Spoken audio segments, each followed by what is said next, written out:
assim, mais como coordenadora de curso do que professora especialista em inovação. Então, assim, exatamente porque é uma necessidade, né, que a gente tem de trazer essas iniciativas para a sala de aula, até para inovar o estilo de dar aula, né?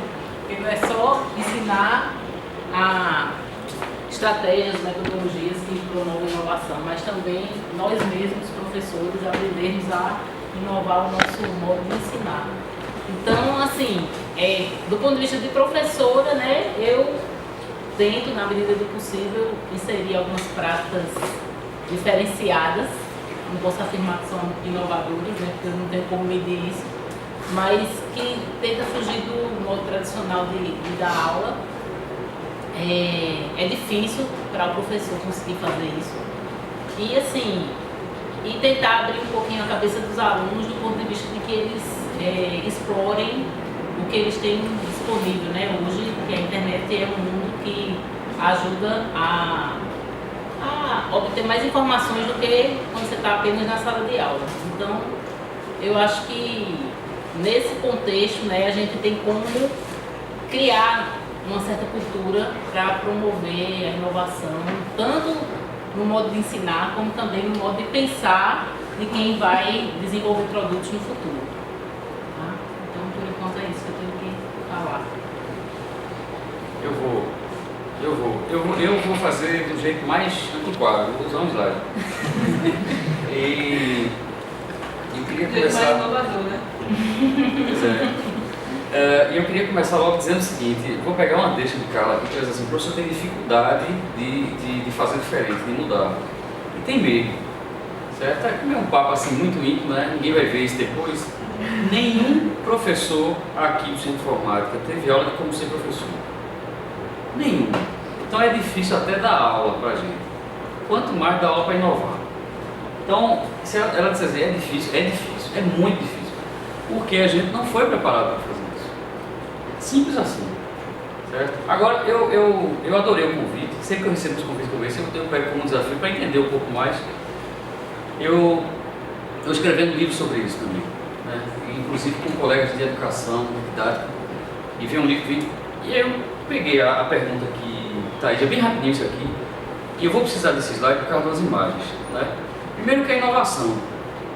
Certo? Não vou querer dar aula, mas todo mundo conhece. Eu partir do princípio que eu estou falando com colegas. Tá certo? Vocês todos sabem o que é inovação.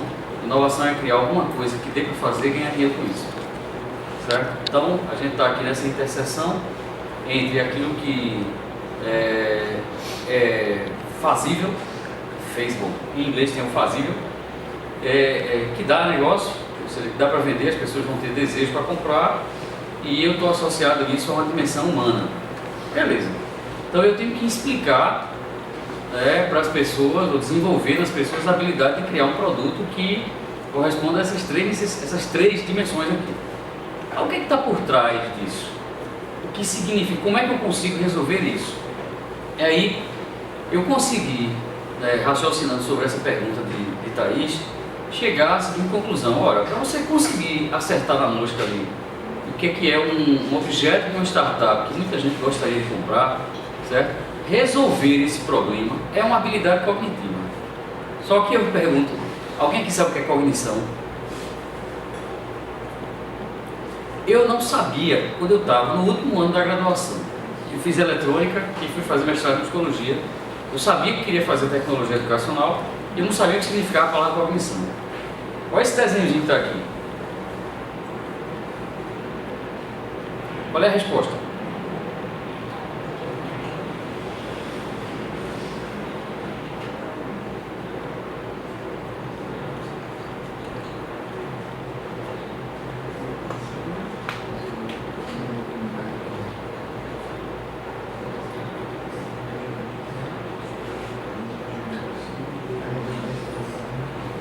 Acharam? Ser o contrário. Ok. Se eu pedir para vocês, cada um de vocês descrever o que vocês estavam fazendo, da forma que vocês estavam pensando, vai sair um monte de estratégia diferente. Cognição é isso que estava acontecendo na cabeça de vocês. Certo? Então, inovação, a gente quer achar aquilo ali. E a gente acha através de um conjunto grande de habilidades cognitivas. E que habilidades cognitivas são essas? Eu coloquei logo aqui no comecinho, são as habilidades científicas, as habilidades de design e as habilidades criativas, para falar de algumas delas. Agora começa a esquentar, né? Quem de vocês conhece pelo menos uma pessoa que está aqui nesse slide?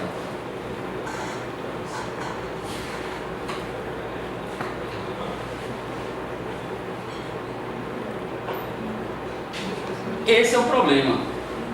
Começa por aí, pessoal. Eu usei essa imagem aqui numa palestra que eu fiz para os alunos de mestrado em medicina na semana passada.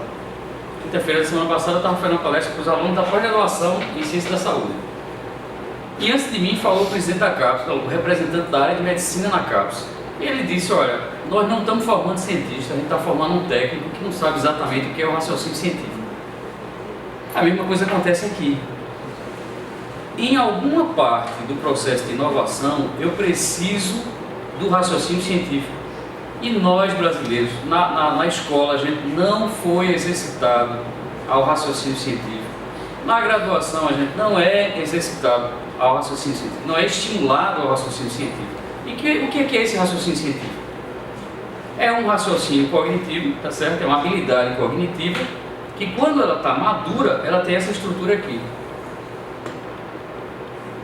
Eu aprendo a observar a realidade, a identificar, a isolar um problema, formulo uma hipótese, testo aquela hipótese e assim sucessivamente. O que é que isso tem a ver com inovação? O que é que isso tem a ver com empreendedorismo? Quem já fez algum treinamento deve ter ouvido falar dos seus formadores. Quem já fez Empretec? Quem já fez Empretec aqui? Do Sebrae. Quem já fez alguma formação, alguma cadeira sobre empreendedorismo? Pronto. Achar oportunidade. O que é achar oportunidade? É um raciocínio, certo? E esse raciocínio a gente testa, lá em administração a gente diz que eu vou testar uma hipótese de negócio. E é muito próximo do raciocínio de um cientista. Não é quando o cara tem o título de doutor que ele vai automaticamente funcionar desse jeito. Isso leva 20 anos da vida de uma pessoa para amadurecer esse tipo de raciocínio. E a gente não é estimulado a fazer isso. Minha filha de 9 anos chegou à conclusão esse ano que ela prefere as aulas de brincadeira no final da tarde, porque a professora faz uns experimentos, do que a aula de ciências de manhã. Aí gerou um conflito, né, na história, mas ela já sacou com 8 anos de idade, com 9 anos de idade, e qualquer criança saca que a escola está fazendo do jeito errado, certo? Aí veja, o design. Todos vocês conhecem essa figura aqui, o design thinking, rodou. Muito bem, o que é que acontece aqui com essa inclinação? O que é que significa essa inclinação aqui, da empatia? Essa inclinação da empatia é que eu aumentei o meu conhecimento do que eu sei sobre a necessidade de outra pessoa. Como é que eu faço isso? É um raciocínio do tipo científico. Eu vou aumentar, eu vou construir conhecimento. Isso é um raciocínio científico. E o que é que eu faço? O que é que acontece aqui nessa inclinação para baixo? Eu pego as minhas hipóteses, que são os protótipos, e avalio com o usuário. É raciocínio científico. É uma habilidade cognitiva muito específica chamada raciocínio científico. Mesma coisa aqui. Não é? Ou seja, eu tenho, na verdade, para atingir um grau de eu sei fazer inovação, imagine a quantidade de habilidades cognitivas que um ser humano precisa mobilizar para criar um negócio inovador. Ainda tem mais uma dimensão, que essa aqui a gente discuta muito pouco, né? Que é o pensamento criativo. O pensamento criativo, ele tem um outro conjunto, é um outro mindset, e é um outro conjunto de habilidades cognitivas para além do design thinking. O design thinking na história da humanidade levou 120 anos para amadurecer. O raciocínio científico levou 3.000 anos para os seres humanos arrumarem o que é o mindset de pensamento científico. O que é que isso tem a ver comigo? Eu quero empreender, não quero ser cientista. Oi! Não existe essa dicotomia. E aí se coloca no lugar da gente aqui, é absolutamente complexo você criar situações didáticas para desenvolver cada uma dessas habilidades, certo? Aí eu só compartilhar aqui com vocês, tem gente que estuda isso. Isso é um congresso da área de computação chamada ACM, Creativity and Cognition. Eu trouxe a chamada dele aqui, deixa eu ver se funciona. Funciona! Como é que aumenta?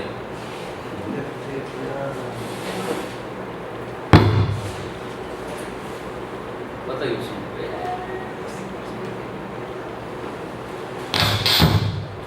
Eu vou tocar, não é por qualquer coisa não, é porque a música é legal. E tem um porquê da música ser legal.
Se vocês procurarem na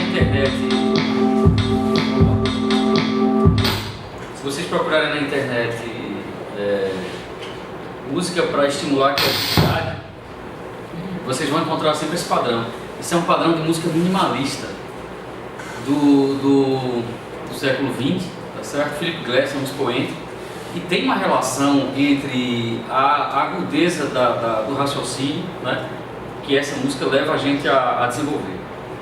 E tem tudo a ver com arte. Vocês viram Cognição, Arte, num congresso de ciência da computação, certo? Os anais dele estão abertos no portal. Aí a pergunta de Thaís: é possível formar, é possível aprender a inovar isso num lugar como esse aqui? De jeito nenhum. Num lugar como esse aqui, de jeito nenhum. Por quê? Como é que eu consigo criar todas as situações possíveis para desenvolver as habilidades cognitivas de alguém para conseguir fazer alguma coisa que seja viável e desejável ao mesmo tempo? Numa situação onde o professor é quem manda, o aluno fica parado, é obrigado a memorizar um bocado de conteúdo e está fora do contexto. Não tem como. Entendeu? Nesse lugar como esse, não. Certo? Isso tem uma história muito longa. Eu conto essa história num livro que vai sair agora, antes do final do ano, um livro que a gente vai contar essa história, de onde é que vem, né? E a gente se habituou a não questionar o ensino. Não dá, na condição atual, nem no ensino superior, tá certo? A gente não tem condições de, melhorando um pouquinho, dando um tapinha no que a gente entende como aula, formar pessoas inovadoras e criativas, certo? Tem uma outra forma de você fazer isso. Eu convido vocês a conhecer esse livro aqui, Educação Proibida, é um crowdfunding de educadores na América Latina, que eles dizem o seguinte: a forma mais antinatural de você ensinar alguém é uma sala de aula, né? E aí, como voltar a fazer isso? Eu esqueci de botar aqui uma imagem. Estou me entregando hoje que eu acabo. Eu termino com isso aqui, tá certo? Se você voltar ao século XVI e ver como é que os artistas plásticos, eu estava procurando na sala do Cristiano, não achei. Os artistas plásticos formam os grandes mestres. É assim, o cara bate na porta do sujeito e diz assim: ó, bicho, dá para eu aprender contigo? Isso dá, fica aqui do lado. E aí você vai ajudando a montar a tela, depois preparar a tinta, depois fazer o couro, depois botar a madeira, etc. É o que a gente chama de apprenticeship learning. Ou seja, para aprender a ser inovador, você tem que ficar colado em alguém que é inovador e é empreendedor. E você vai aprendendo com ele. É por isso que filhos de pais empreendedores são empreendedores com mais naturalidade. Ou seja, esse modelo assim, do jeito que eu estou fazendo aqui, é a pior forma de você passar o conhecimento para alguém. Quer aprender o que eu sei? Pronto, venha trabalhar comigo. Foi assim que eu me formei cientista, que era o programa de mais sucesso na ciência brasileira, que se chama Iniciação Científica. Eu fiquei 4 anos grudado numa pessoa, né, em 3, eu tive 3 orientadores ao longo da graduação, e no final o mindset estava formado sem o cara me dar aula, certo? Então a gente primeiro tem que criar um espaço, então a gente tem que tornar o ambiente mais favorável a esse aprendizado visceral. Foi mal. Precisava do slide, eu não sei falar sem o slide. O bom do seu último é que você sai pescando tudo que os outros saíram falando. Né? Aqui o slide. Não, mas assim, só reforçando isso, né? A gente dentro da universidade, a gente não foi preparado realmente para ser professor, você foi preparado para ser pesquisador. Né? O que talvez, em função do que a galera que estava falando aí, possa agora se tornar uma vantagem. Porque, assim, na verdade a educação ela muda em função muito das necessidades da sociedade. Né? Esse modelo de educação que a gente tem hoje aqui, com sala de aula, com essa coisa, ele é relativamente recente. E ele surgiu fortemente em função da Revolução Industrial. Porque depois da Revolução Industrial, você tinha uma série de processos que não eram naturais, né? As pessoas antes viviam, sei lá, nos seus ateliês, nas suas casas, nas fazendas, e agora elas tinham que ir para uma fábrica, que tinha um monte de processo para ser seguido e que todo mundo aprendia basicamente do mesmo jeito. Que tinha muita matemática, que antigamente não era valorizado, que tinha uma série de coisas que o modelo da sala de aula, ele era útil, assim.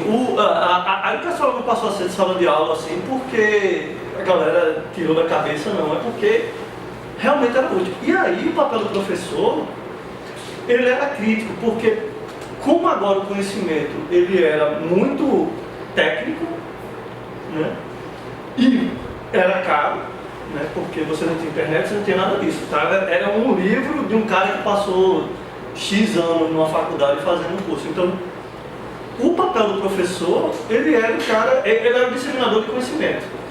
E para disseminar esse conhecimento de forma eficiente, tinha que ter uma sala de aula com todo mundo ali para ele pegar aquele conhecimento e jogar aqui para todo mundo. A questão toda é que a sociedade agora está mudando. Né? A economia hoje está na mão da indústria. Você pega países muito ricos como os Estados Unidos, a indústria deve representar em torno de 20 e poucos % da economia. No Brasil está chegando em 10%, assim, já está caindo.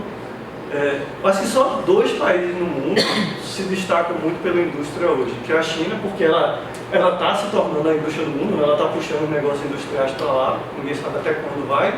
Eu acho que na Europa a Alemanha também tem uma economia fortemente industrial.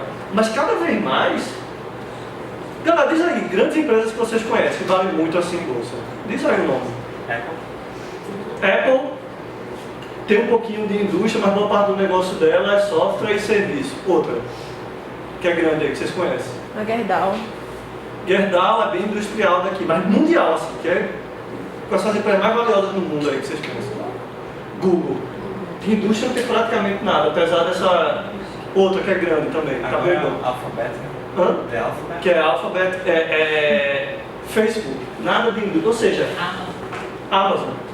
Todas as empresas não são empresas industriais. A economia, o mundo está mudando e esse modelo de sala de aula, ele vai ter que mudar, mas não é porque os professores ou a academia quer não, é porque ele simplesmente não é mais adequado para o mundo que está vindo aí. Mesmo a questão industrial, né? O que é que vai acontecer com as impressoras 3D?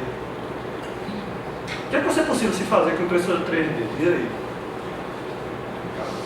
Eu vejo daqui a algum tempo empresas de design apenas vendendo design de produto que as pessoas imprimem em casa. Como você fazia com um livro, com coisa que você chega hoje, baixa um livro e lê, que é conteúdo digital, música você baixa e toca, filme você baixa e vê. Daqui a pouco você vai pegar, eu compro um design, pô, minha caneca nova, vou dar um jantar, já vi um prato todo estilizado, não sei o quê. Você, assim... Vou baixar um carro. Tem um carro. Talvez não nesse tipo de coisa que é tão grande assim, mas Coisa do dia a dia. Eita, tem que comprar um presente que eu estou indo para o aniversário. Eu imprimo, personalizo. Então, você não vai precisar dessa indústria. Então, isso aqui é essa coisa que a Alex falou, né, que é criatividade, interdisciplinaridade, que é você ter gente de várias áreas, você entender o que é que as pessoas vão querer.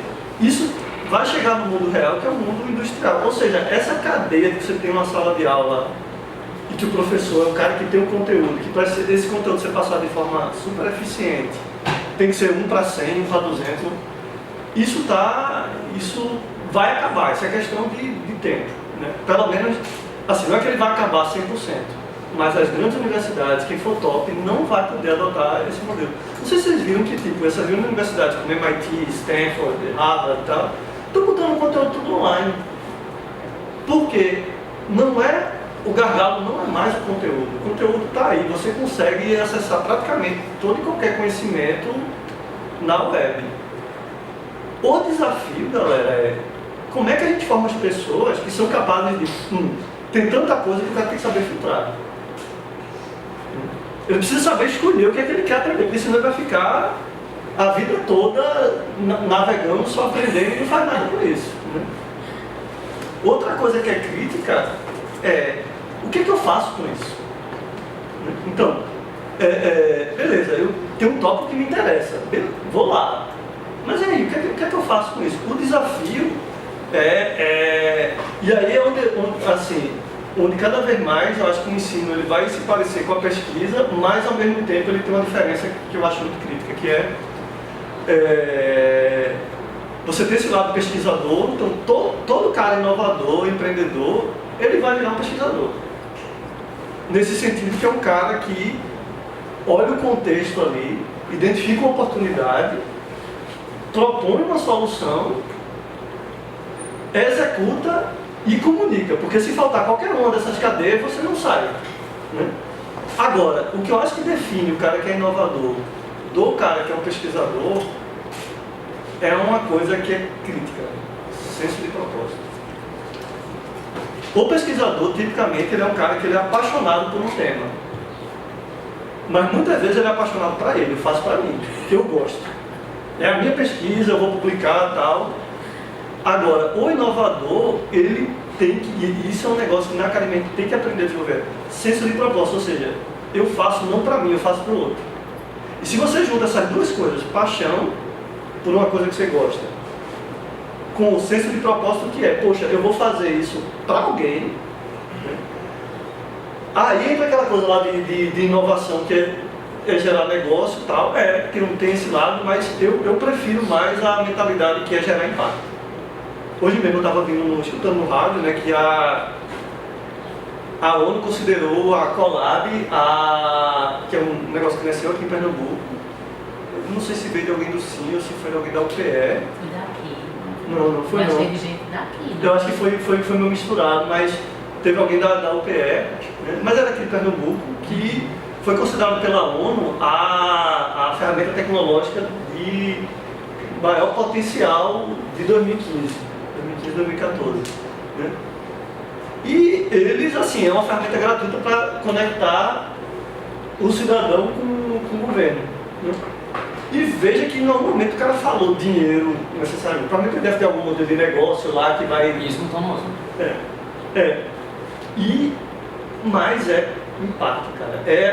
Eu mudo o ambiente na minha volta, em qualquer escala. Então o cara que é inovador, que é empreendedor, é aquele funcionário que é capaz de mudar o projeto dele, a cultura dos colegas dele. Embora a Carla falou que não é inovadora, né? A pessoa já falou muito isso de mim, eu acho que a Alex já deve ter escutado isso aqui. Eu acho que deve se considerar assim, inovador e empreendedor, porque a gente está mudando essas iniciativas do Toca Beat, dos alunos daqui do CIN, vocês estão mudando a forma como a universidade funciona. Né? Se você for em outros lugares, é um negócio totalmente totalmente tradicional, né?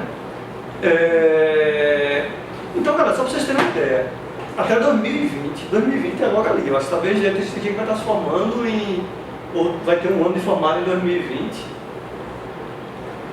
40% da mão de obra nos Estados Unidos vai ser freelancer.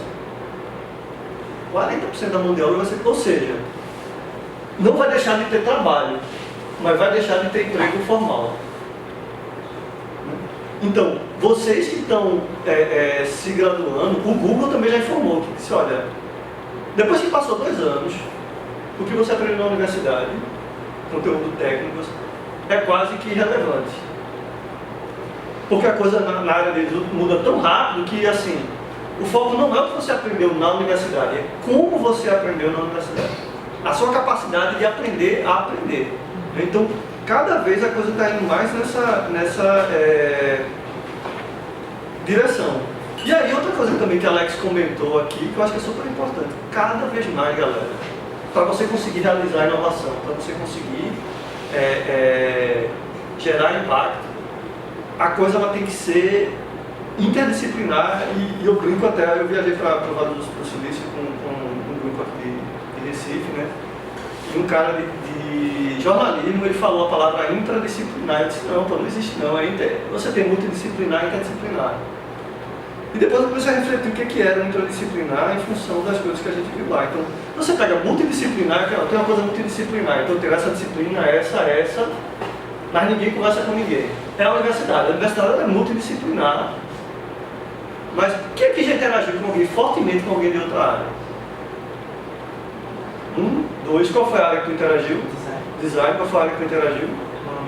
Economia. O resto, só computação. Aí você tem interdisciplinar, que é quando eu tenho pessoas de áreas diferentes interagindo. Isso já faz uma diferença grande, né? Agora, quando você tem uma pessoa que saca de mais de uma área a ponto de eu não sou especialista, tipo, eu tenho a minha área, mas eu consigo entender, lidar com coisas de outra área, isso é o interdisciplinar. Quanto mais quem for interdisciplinar, quem for capaz de eu saco muito de uma área, mas eu entendo um pouco da outra, eu saco de computação, mas eu entendo de educação, eu saco de psicologia, mas eu entendo de... E os americanos no Vale do Silício fazem isso assim como ninguém, aquele de major e minor, né? O cara faz o major e tem o minor, então eu conversando com alunos lá, assim, pô, você faz o quê? Não, eu faço major em computação, minor em psicologia. Aqui eu fiz engenharia, a gente brincava, tudo terminava em G, a gente tirava onda, né? Isso é uma disciplina G, sociologia, psicologia, né? Tudo gira lá, a gente odiava. Mas é isso que está fazendo a diferença. Agora, por que a gente odiava? Porque a forma que era dado não era, né? E aí, galera, assim, só para vocês entenderem, né? Eu estou trabalhando um pouco aqui no SIM, né? Eu já tive alguma experiência com projetão e agora com empreendedorismo, né? Onde a gente procura realmente inovar, dar muito mais autonomia, dar muito mais liberdade para o aluno, né? E tentar dar motivação. E agora estou participando de uma experiência super interessante no projeto PEPID aqui, que é o CBL, né? Que é o Challenge Based Learning, né? Que é um negócio que a galera estudou as melhores, assim, as maiores experiências do mundo, né? Em particular, no norte da Europa, a Finlândia é muito forte nesse tipo de coisa, né? Algumas coisas na Inglaterra, né? E o CBL, para resumir, acho que tem aqui alguma... CBL é muito essa figura aqui, olha, é você empoderar o aluno. O papel do professor, ele muda de ser o cara que detém o conhecimento, para ele ser um coach que tem que motivar o aluno a buscar, dentro daquele conhecimento que ele tem que aprender, o que é que me motiva, qual é o meu interesse? Qual é o desafio que eu como aluno vou colocar para mim mesmo? É um pouco diferente do Problem Based Learning, onde o professor dá um problema. No Challenge Based Learning, o aluno descobre qual é o challenge que ele quer resolver, né? E o papel do professor ele muda radicalmente, porque antes você era o cara que estava ali na frente, que tinha um conhecimento, agora você é o cara que tem que estimular o aluno a saber mais do que ele. E isso é muito estranho, é muito engraçado, porque no começo os alunos eles perguntam uma coisa para o professor e a gente, assim, algumas vezes eu sabia, algumas vezes eu não sabia, sei não, vamos ver como é que você consegue descobrir isso aí, né? Mas os resultados estão sendo fantásticos, né? Então, assim, é uma experiência super legal. E ele é muito baseado nisso aqui, né? Isso assim não vai rolar não, mas por quê? Porque o que você está querendo entregar como valor não se resolve com comunicação.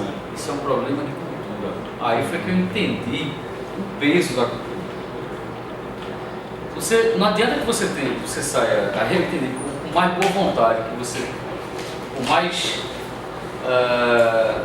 mais ousadia tem limite. Você tem que calcular o risco. Ousadia tem limite. Porque a cultura é um negócio muito pesado para você enfrentar. No caso do empreendedorismo no Brasil, qual é a cultura? Então a gente tem que descer para entender. Nós fomos colonizados por portugueses. A mentalidade do empreendedorismo português é um negócio chamado terra e cal. É uma coisa que eu compro e vendo e ganho na transação. Né? A cultura brasileira, ela não, diferente de uma cultura anglofônica, ela não entende que ela gasta, ela pode perder uma vez, perder duas, perder três, perder 10 para ganhar 15 vezes na 11ª tentativa. Não existe essa mentalidade no investidor brasileiro. Né?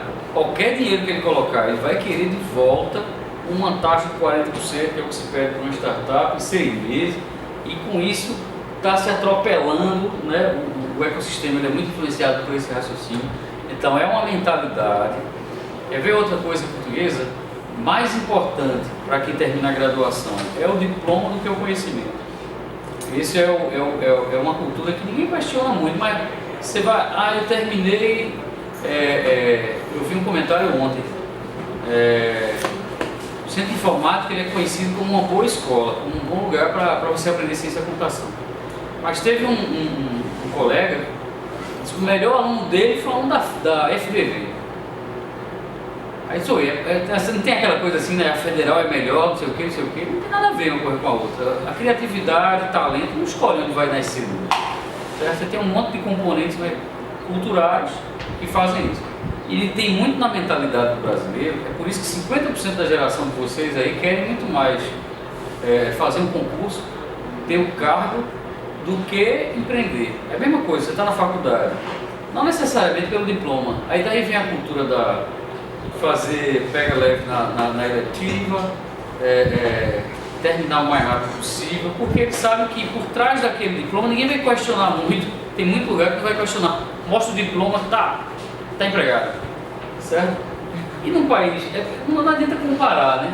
Mas a gente sabe muito bem que tem muitas profissões que aqui tem diploma, que nos Estados Unidos nem diploma tem, e os caras conseguem fazer carreiras brilhantes, jornalismo, design não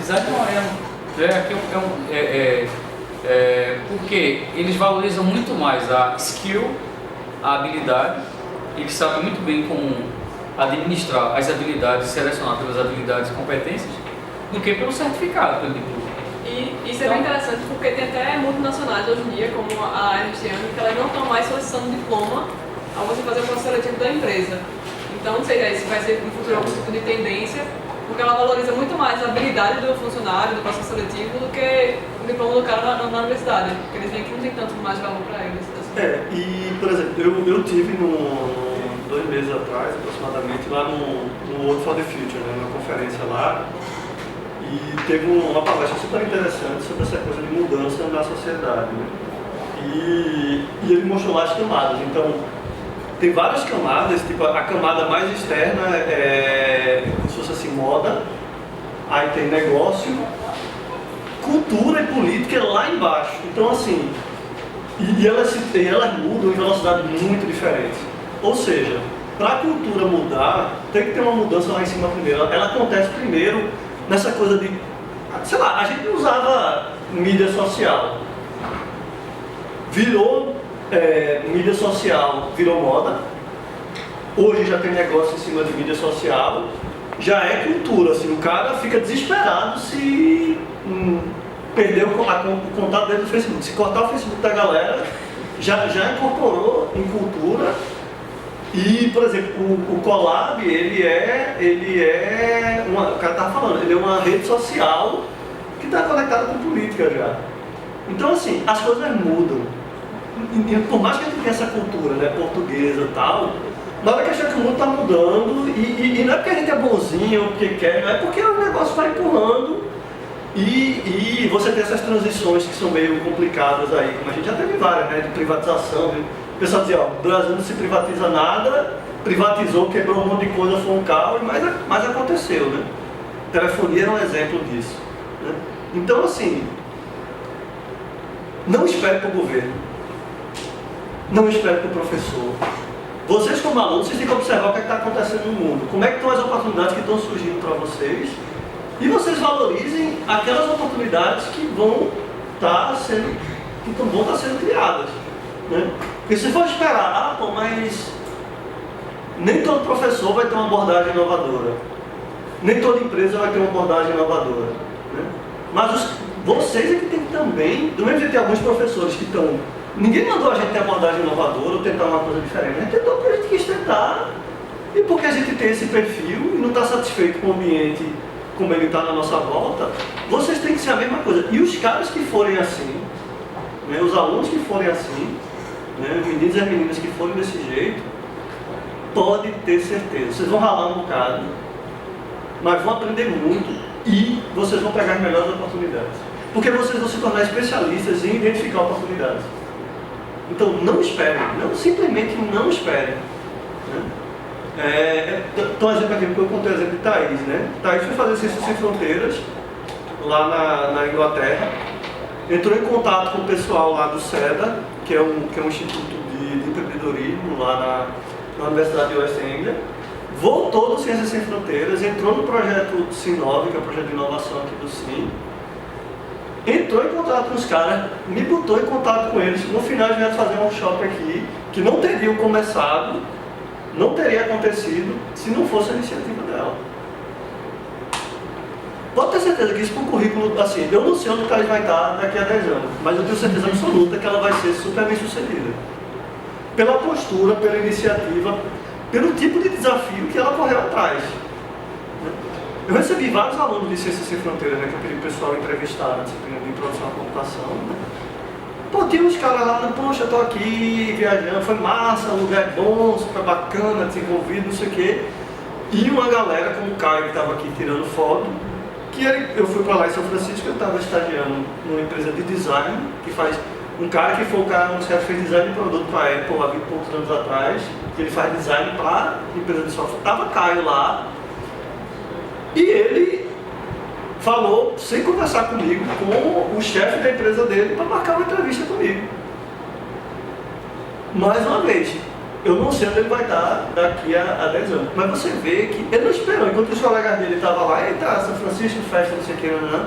Ele estava aproveitando as coisas de lá também, porque eu acho que isso faz parte. Mas ele, professor, vai ter chamou para isso, vai ter uma Design Week aqui, que é uma semana lá que as empresas abrem as portas para contar a história. Foi da Design Week isso aí? Foi. Pronto. E aí, era lá, as empresas de design abriam as portas dela para o pessoal contar histórias. Então tinha um vinhozinho, E ele pensou, olha, me inscrevi na Design Week, vamos embora lá? Vamos embora. Então veja que é uma galera que não está esperando, né, para que as outras pessoas façam por ele. Do mesmo jeito que a gente, professor aqui, não está esperando para aquela universidade. O próprio SIM, a história do SIM é essa. O SIM é hoje o que é hoje, porque ele desafiou a universidade. Porque o pessoal está contando a história, aquele prédio que hoje é a Samsung, que foi o César e tal. A universidade disse, você não pode construir. Não. E a galera que trabalhava no cenário disse, pai, vai fazer assim. Você finge que manda, a gente finge que obedece, mas o prédio vai sair. Foi o que eu escutei, como foi a história. Eu também conheço. Mas, ou seja, se a gente estivesse ficando esperando, né, eu vim de engenharia eletrônica. Quando eu cheguei aqui em 92, engenharia eletrônica era quinto andar, do CTG. O SIM era metade desse prédio, de um desses corredores que era aqui. Da estatística. Né? Engenharia eletrônica, continua quinto andar, acho que expandiu um prédiozinho que tem ali. Vê o quanto o SIM cresceu. Porque a gente não esperou pela universidade. Vocês têm que ter a mesma mentalidade.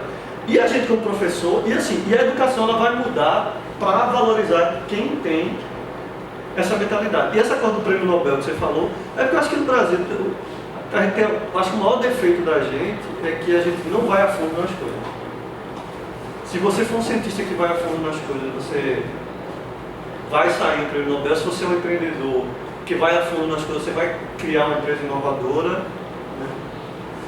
Então a gente sempre para meio que acho que o problema no Brasil, na minha opinião, é que a gente tem uma cultura que ela nunca é o caos. O Brasil não é uma Índia, uma África, não sei o quê. Mas sempre que ele vai subindo para chegar no... para no meio, para se satisfaz com isso, se satisfaz no meio. É uma volta, né? Tipo ele é quase. Ele é quase. Quase. Mas o quase é a diferença entre tudo ou nada. É quase. Eu sou quase o primeiro lugar, mas não vou o primeiro lugar. E se satisfaz com isso, assim. Pô, pô, consegui meu empreguinho aqui, tá bom. Eu queria até falar uma coisa sobre essa questão assim que é um pouco de comodismo, comodidade, né? Você tem lá o seu emprego concursado, aí você tá lá na boa, aí você esquece da sua paixão, né? Porque eu acho que essa questão até que você falou de não ir a fundo é um pouco em cima disso. Você não encontrou sua paixão para você se dedicar. E aí eu lembrei da história do Colab, um dos meninos lá do Colab eu conheço, e ele era funcionário da Chesf e tinha o Colab em simultâneo, mas ele viu que não dava conta, ele tinha que desistir de muitas coisas. Outro emprego fixo concursado dele, que ele tinha, né, grandes chances de virar, sei lá, um superintendente com um salário bem gordo, mas ele preferiu se dedicar à vida do empreendedorismo, que é a paixão dele. Então aí vem a recompensa aí, né? Isso, e acho que isso que você falou eu acho massa, porque assim, não é que é para ser contra funcionário público não, muito pelo contrário, eu acho que você pode desenvolver a sua paixão sendo funcionário público e eu digo você com toda sinceridade, se meu pai foi funcionário público, o sonho dele era que eu fosse funcionário público, né? De banco, né? Porque ele fez banco do Nordeste e tal. Mas o único emprego de funcionário público que eu realmente faria era professor do Sim. Nenhum outro lugar, nem para ser professor de outra, eu não teria feito. Mas por quê? Porque aqui, apesar de a gente não anda num mundo ideal, longe disso, mas é um espaço que dá a chance, né, para se você quiser fazer alguma coisa, você pelo menos tentar. Eu acho que isso vale para os alunos também, apesar de todas as restrições que tem. Acho que vocês têm muito mais liberdade aqui no Sim para organizar um toca-beat da vida desse do que em outros cursos aí. Então, não é ser contra funcionário público ou você querer ter um bom emprego, não. Mas eu acho que a palavra certa é, se você junta paixão com senso de propósito, independente de onde você vai estar, né? Porque o empreender é a segunda etapa. Se eu tenho paixão e eu tenho um senso de propósito, eu faço para alguém, uma forma de entregar isso para alguém pode ser criar uma empresa. Mas pode ser eu estar num emprego que faça diferença. Que eu possa exercer essa paixão para outras pessoas. Então, assim, e esse propósito. Então, eu acho que vocês têm que cada vez mais, desesperadamente, assim, puxa, qual é a minha paixão? Qual é aquilo que eu quero fazer para o resto da vida? Que não é só coisa técnica, não. É qual tipo de problema, qual contexto vocês querem estar envolvidos? Porque a partir daí, galera, disciplina passa a ser uma ferramenta. Poxa, é essa disciplina que eu quero. É com esse professor, é com essa pessoa. Sem interdisciplinar fica muito mais fácil. Porque, então, poxa, sei lá, Alex, por exemplo, tem a paixão dele por educação, né? Pô, eu preciso me juntar com alguém de educação. No meu caso, eu preciso me juntar com alguém de empreendedorismo. Eu preciso me juntar com alguém que vai complementar isso. Quero colocar uma experiência. A minha graduação é licenciatura em computação na Universidade Federal Rural. E o curso é relativamente novo, tem 15 anos. E eu entrei lá 10 anos atrás e me formei assim. E o que acontece, até respondendo essa questão, uma colega tinha questionado ali, mas no doutorado não se aprende a dar aula, não? Né? Na verdade, não. Como o professor respondeu, se estimula a pesquisa, se forma um pesquisador. E a estrutura da educação, né, brasileira, está mudando no mundo, mas no Brasil, o requisito para se ensinar em universidade, como na universidade se quer formar o pesquisador, é que seja um professor, mestre, doutor, independente de ele ter o cunho didático ou não, tá certo? E isso cabe, hoje em dia, tudo que está mudando, os professores que tenham essa visão, saber buscar, cada um buscar a sua maneira, suas boas práticas de dar aula e estimular o aluno. Então, uma outra coisa também é que as licenciaturas em matemática, em português e em biologia é que formam o professor para dar aula no ensino fundamental, no ensino médio. E nesses cursos, sim, você tem disciplinas de psicologia, de práticas de ensino e de didática. Então já entra em outra questão, essa questão de concurso público e tudo mais. não existe, não é institucionalizado ainda no Brasil o ensino de computação, no ensino médio, no ensino fundamental. Recentemente na Suíça, em países europeus, já está instituindo já no ensino fundamental, uma disciplina de computação, ensinar pensamento computacional, diferente do que a gente sempre teve desde que os PCs começaram a aparecer, que é laboratório de informática, que é algo totalmente isolado, não tem interdisciplinaridade, né, com as demais disciplinas. Então, quando esse curso apareceu, a maioria dos meus colegas diziam: mas eu acho que eu vou desistir, eu vou sair, porque abre concurso para professor e coloca lá engenharia da computação, ciência da computação, e nem o licenciado de computação se colocava nos editais, por exemplo. E eu dizia para eles: não se preocupe não, porque um dia, e não está longe, ou seja, vai se enxergar de que o elemento humano, o elemento da educação vai começar a ser reconhecido. Mas ainda assim, hoje não existe. Existe muito pouco ainda essa questão de abrir edital para professor de licenciatura de computação para ensino, aula de ensino médio. E quando tem, ainda assim não se exige muitas vezes o licenciado em computação. Abre para a área que é de ciência da computação, ou seja, ele não teve a estrutura didática e psicológica para ensinar no ensino médio, por exemplo, tá certo? Diferente do que acontece, por exemplo, para ensinar biologia ou matemática, tem que ser licenciado em biologia, só o biólogo não serve. Tá? Então, tudo isso depende, claro, de políticas, governo e tudo, mas a gente não pode esperar por isso. Eu, como sempre fui empreendedor e sempre acreditei que eu gosto de educação e gosto de computação e de tecnologia, eu sou programador e tudo, então eu vou fazer o curso de licenciatura em computação porque vai servir para a minha vida. Eu nunca almejei fazer concurso para ser... Porque eu acho que é muito essa mentalidade de, poxa, beleza, eu preciso de uma ferramenta, não é o título, é a ferramenta.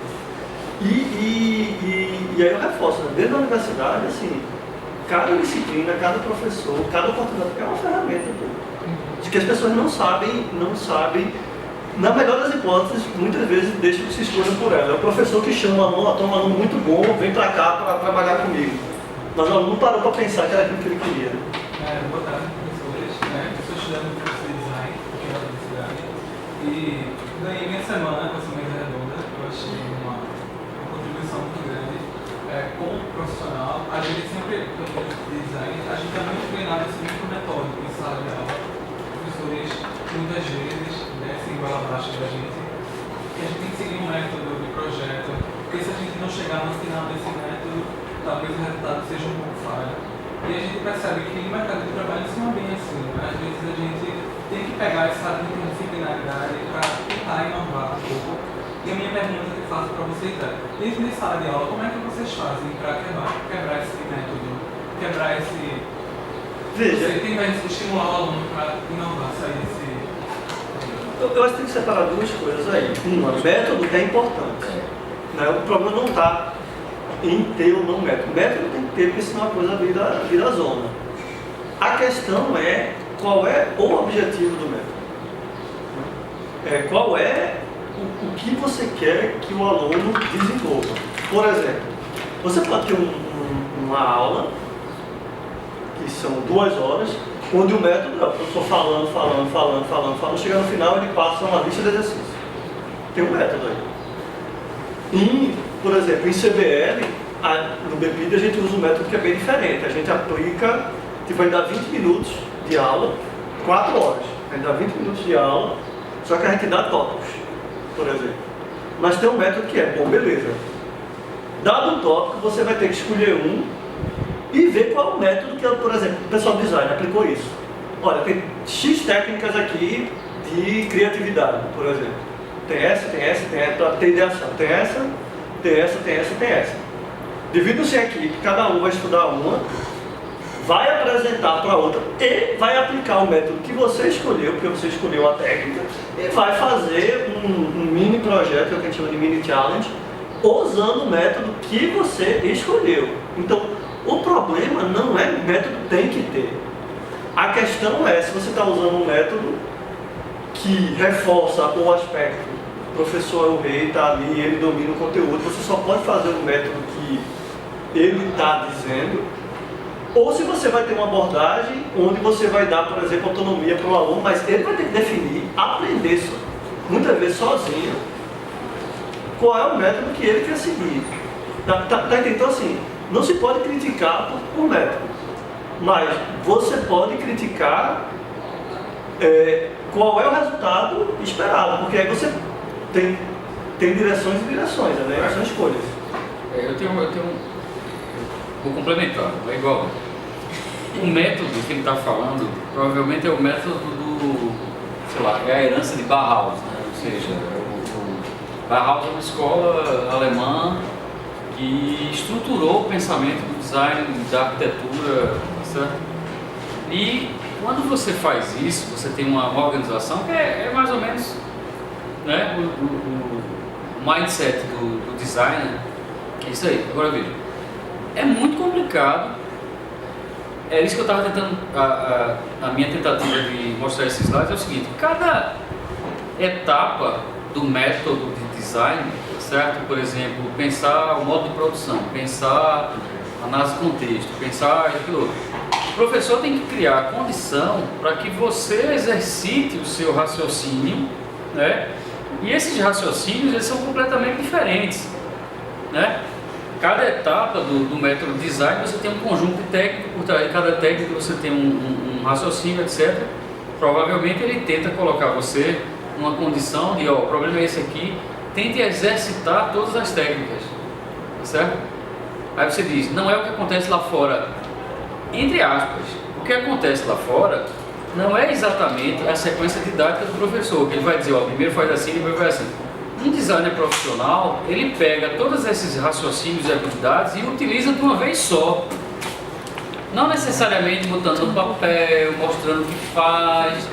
Na didática, você tem que dizer para o professor como você fez cada uma das técnicas, para que ele tenha como dizer para se você exercitou aquilo de uma forma certa ou não. Certo? É o que a gente faz aqui nas disciplinas de design de interação. Elas não se chamam assim, elas se chamam... Os nomes estão todos errados, tem mais de 10 anos, mais de 12 anos. Interface humana, como é que é o nome da disciplina? Eu não sei. Interface usuário E o I quer dizer o que mesmo? Interface usuário máquina. Interface usuário máquina. Isso não está errado. E ninguém projeta interface, isso é uma coisa da década de 80. Certo? Aí a gente utiliza o design de interação, que é uma coisa da década de 90. A gente nem utiliza a abordagem mais moderna. Aí a gente explica a primeira fase, análise de contexto, aí eu cobro, tá? Aí depois vem prototipagem, depois vem avaliação. Na cabeça de um designer profissional, você tem toda a razão, não é assim. Ele faz os três ao mesmo tempo.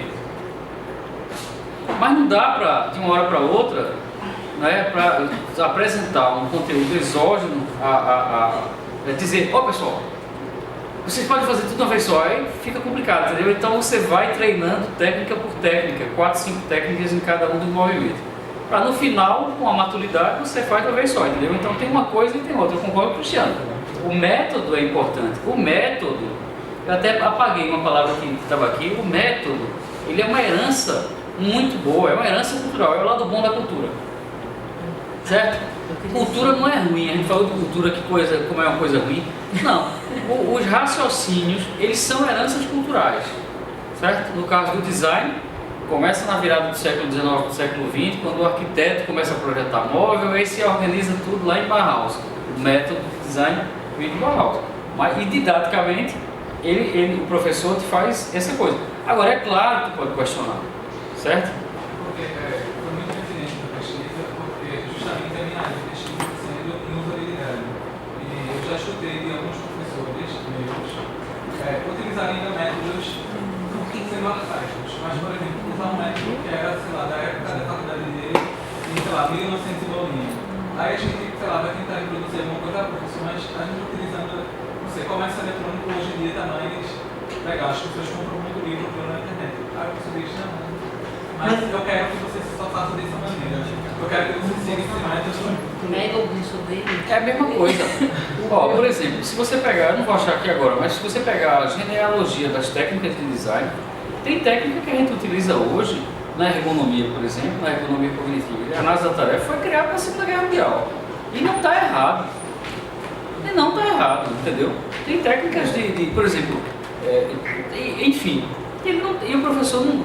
Eu acho que o problema está aí, mais uma vez, esse é o modelo, porque assim, na hora que o professor escolhe a técnica, talvez a mesma técnica ela não sirva para cenários diferentes. Eu acho que aí onde entra, por exemplo, aí pegando a experiência de CBL. Se fosse se aplicar CBL para, por exemplo, um design de aplicativo ou de coisa desse tipo, o normal seria você dizer, olha, meu Thiago vai fazer um aplicativo tal. Vai estudar quais são as técnicas que existem para você escolher qual é a técnica que você vai querer usar. Não seria o professor dizer, a técnica vai ser essa daqui. Inclusive você pode escolher uma arcaica, você pode escolher uma antiga, mas você escolhe aquela que mais se adequa ao desafio que você se propôs. Inclusive você pode até quebrar a cara, descobrir que depois não, ela não é mais adequada. Mas você aprendeu a escolher uma técnica e você depois, na sua vida profissional, vou pegar outra. Então, aí eu acho que está a principal diferença de para onde o ensino inovador vai. É essa liberdade que você, o professor, diz, beleza, o teu problema é, eu quero resolver, fazer uma solução assim, assim, assado. O que eu iria fazer era dizer, tá, me dê a lista de técnicas e me justifique por que você vai escolher uma delas. Em vez de eu chegar e passar a técnica para você. Exatamente. Aí veja, aí onde está a mudança, mas tem que ter a técnica. Exatamente. Aí a competência central aí não é a técnica, a competência central é a autonomia. Certo? Agora, para ser autonomia, o professor tem que conseguir transferir para vocês a responsabilidade dessa decisão. E essa atitude, ela provoca muito medo. Vai um professor do ensino médio fazer isso numa escola qualquer, certo? Vai ter como fila de pai reclamando, dizendo para ele assim, não olha lá, não, que história é essa, mandar meu filho pesquisar? A sua obrigação é ensinar. Certamente ele vai dizer isso. Esse é o ele vai levar uma... aqui na universidade também. E detalhe simples, veja, como é que você avalia um negócio desse? Que é diferente, que tipo, você vai para uma faculdade, eu já ensinei em faculdade particular, que era aquele negócio, se você botasse numa prova um conteúdo que não foi dado em sala de aula, que não tivesse um slide com respondente, a galera caía em cima de você. Só que qual é o problema disso? Veja, o professor, eu tiro isso por experiência que eu tive, por exemplo, galera de primeiro período, engenharia da computação, né? Onde eu peço para eles trazerem, o que é ser um engenheiro da computação no mundo? Me traga um exemplo. A galera traz um monte de conteúdo que se eu fosse procurar sozinho, para trazer para a turma, ia ser muito pior para a turma. Porque eu tenho 30, 40 pessoas que estão trazendo conteúdos interessantes, que é muito mais, claro, não tem a mesma experiência, mas é muito mais do que uma pessoa só. Então, nesse modelo, quando você vai dando autonomia para o aluno, para a própria turma, é muito melhor, porque também o CBL tem a outra coisa que é troca de experiência. Então, todos os alunos têm que mostrar para os outros e trocar a experiência. Aí a dinâmica ela começa mais lenta, mas depois ela vai ficando muito mais rápida, porque a galera aprende a ter autonomia. O nível das perguntas passa a ser outro, passa a ser qual é o impacto disso aqui, em vez de ser, professor, me explique como isso aqui funciona.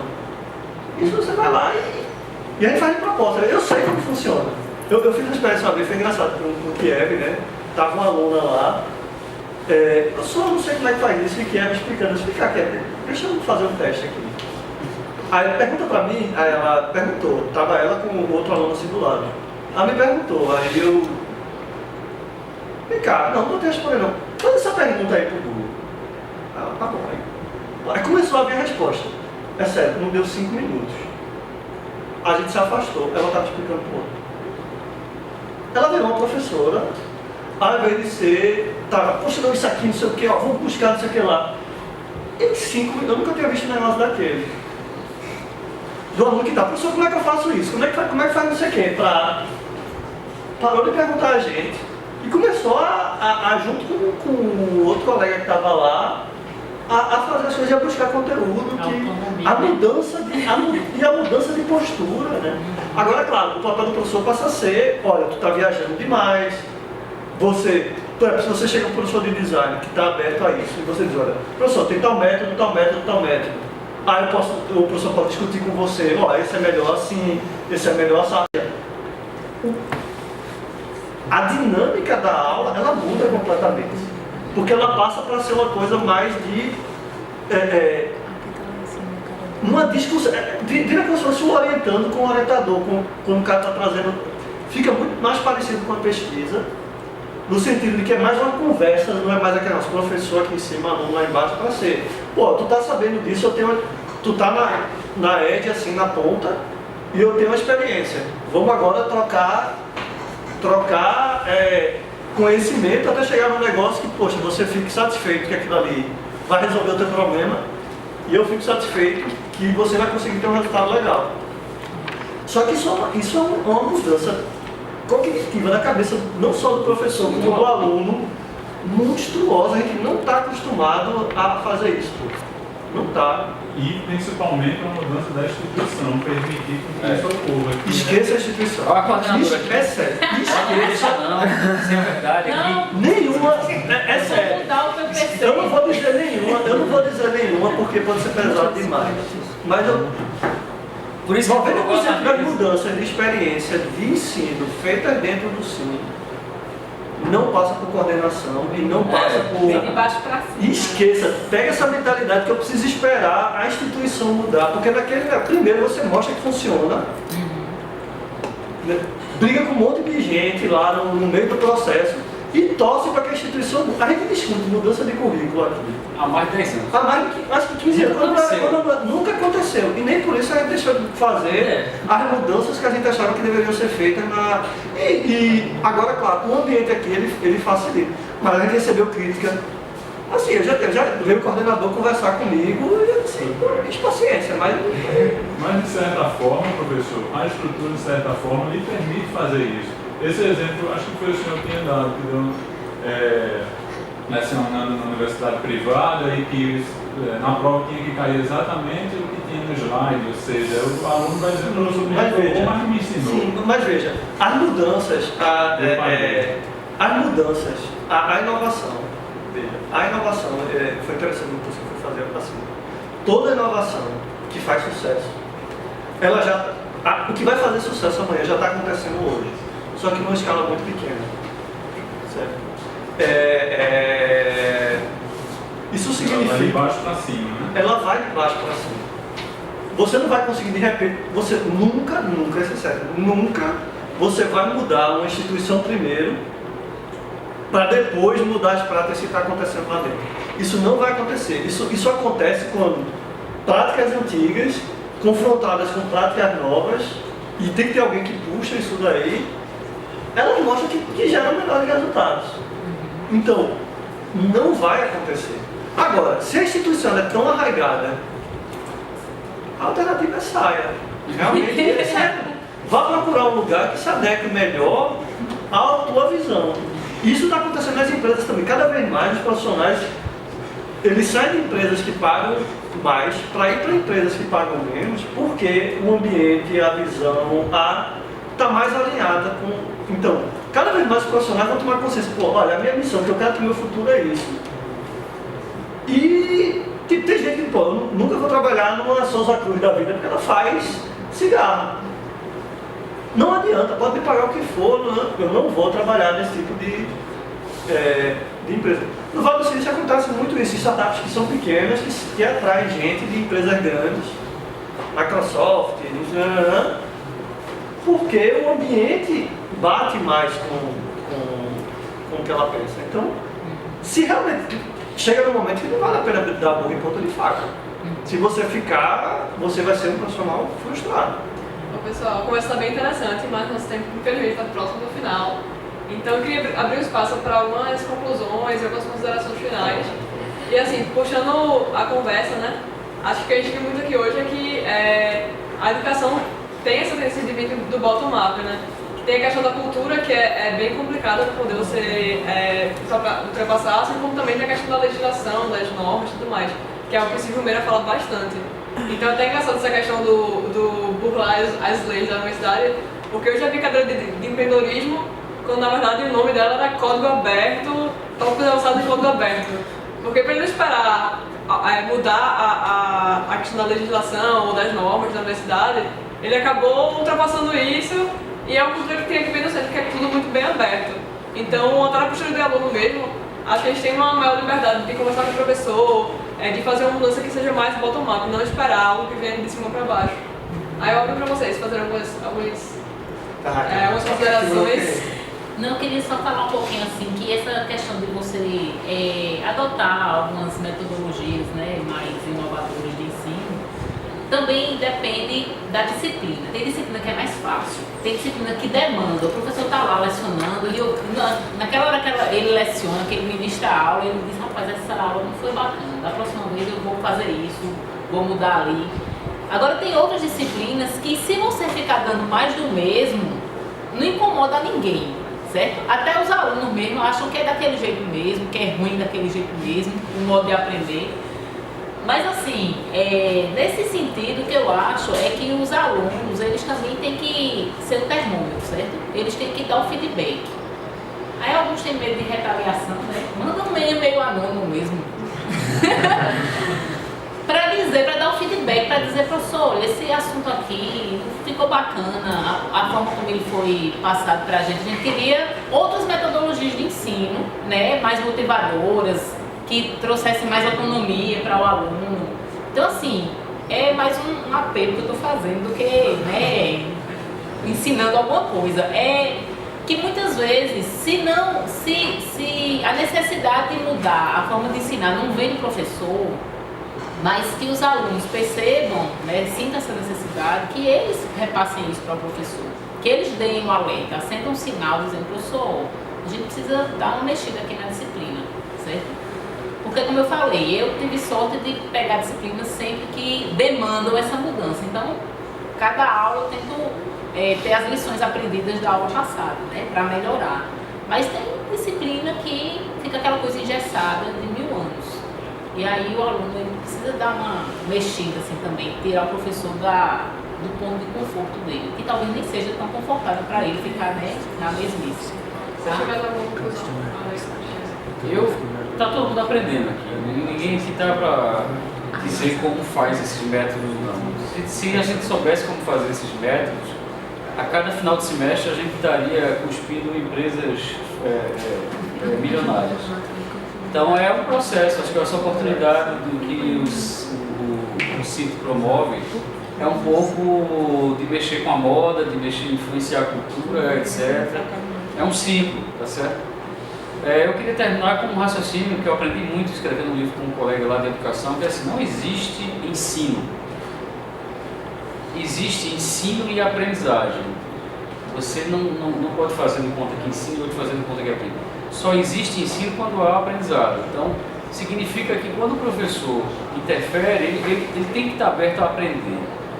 Então, essa é uma mudança, eu não sei exatamente por onde vai começar. Provavelmente vai ser pela regulamentação, o Ministério da Educação tem muito de culpa nesse negócio, tá? De responsabilidade desse negócio, de travar, de segurar o freio de mão, como o colega falou ali, certo? Mas é importante que a gente se mobilize de uma forma ou de outra. O Cristiano faz o barulho que pode aqui no Centro de Informática, tá certo? Eu faço o meu barulho menos que ele, porque eu queria viver a experiência empreendedora na pele, vivi mais de uma vez, tá certo? Para poder voltar e ter um raciocínio mais embasado. Eu nem quis ter essa experiência. Não, mas eu estou voltando agora, estou pedindo uma vaga aqui na equipe dele, tá certo? Na chave da sala dele. Vou ganhar uma chave da sala do Cristiano para voltar. Agora eu tenho um pouco mais de experiência. Ele disse, ok, vamos conversar sobre o assunto novamente. Tá certo? Mas é muito isso, é uma pequena revolução que a gente tem que fazer. Enfim. Ficaria tartuda falando. E só complementando o que Carlos e Alex falaram, assim, se envolvam, apoiem, quando vocês verem uma coisa, participem, criem, porque, veja, eu acredito muito nessa coisa que veio do Lean Startup, que eu chamo muito de cutucar a onça com vara curta, assim, que é você planeja um pouquinho, mas faça, porque na hora que você faz alguma coisa, as pessoas que se identificam com aquilo ali, elas se aproximam. né? Porque na hora que você faz alguma coisa e expõe, quebra aquele círculo inicial, né? que é o Tocabit, que é o pessoal do sítio aqui. Então, após essas iniciativas, traga sugestões para os professores. Quando você tiver um professor que quer fazer alguma coisa diferente, se engaje, né? Porque isso faz uma diferença grande, porque cada coisa dessa é difícil, a gente não sabe qual é o resultado que vai ter. Eu organizei pois é, porque na hora que você explicar ela, né, ela vai ou por em cima de você para cair em cima, ou ela vai lamber, né? Ela vai fazer alguma coisa. E apoie, participe disso, porque a coisa vai gerando um momento, você vai envolvendo pessoas, né? A experiência de projetão, que para mim foi muito... começou com uma disciplina que eu fui convidado porque faltava professor para o negócio. E hoje ela envolve, né, outros professores, outras cadeiras de disciplina, ela envolve o pessoal do Porto Digital. Porque cada vez que ela era apresentada, que ela era colocada, que ela coloca a disciplina dele lá para fora, alguém se aproxima. Então façam isso, participem junto, apoie quem está fazendo alguma coisa diferente, entendam quando aquele negócio diferente dá errado, mas chegue para como é que a gente melhora isso, né? Que pode ter certeza que a gente vai ter um ensino e uma universidade melhores. Ela quer dizer alguma coisa para gente. Vai acontecer agora o coffee. Obrigada pela apresentação de vocês, da estudante de vocês aqui hoje.